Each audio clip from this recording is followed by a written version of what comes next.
So, hi guys. Ayan, andito na naman si Madam. So, may piniprepare na naman si Madam. Magluluto na naman. So, ito yung aking piniprepare guys. So ayan. Kalabasa. Zucca kung tawagin sa Italiano. So, ayan siya guys. Grill. Grilled na kalabasa. Ayan. So, gulay tayo guys. Gulay is life. Gulay is good for the health. Yan. So, kailangan maggulay-gulay lang muna tayo dahil hindi na tayo pabata.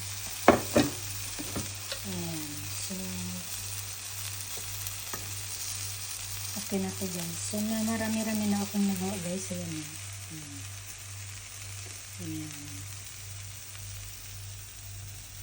Tapos papakita ko sa inyo mamaya kung paano ko yan lagyan ng ricado. Masarap po ito. Good for the health.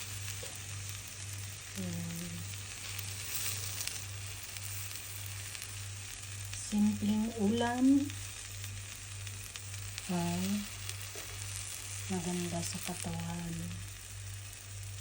Gulay-gulay. Gulay-gulay lang si Madam.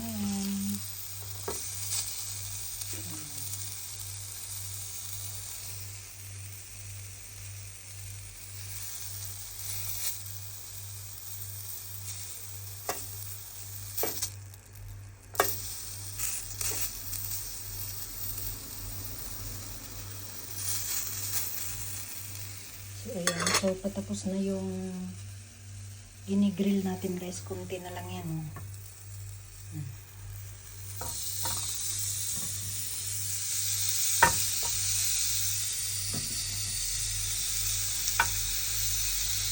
So, kailangan may pasensya ka lang sa pag gigrill guys. Sa pagluluto. Para makamit natin yung for the good health. Ganun.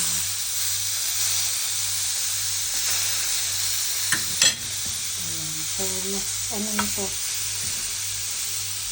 Last na to. Makarami na to.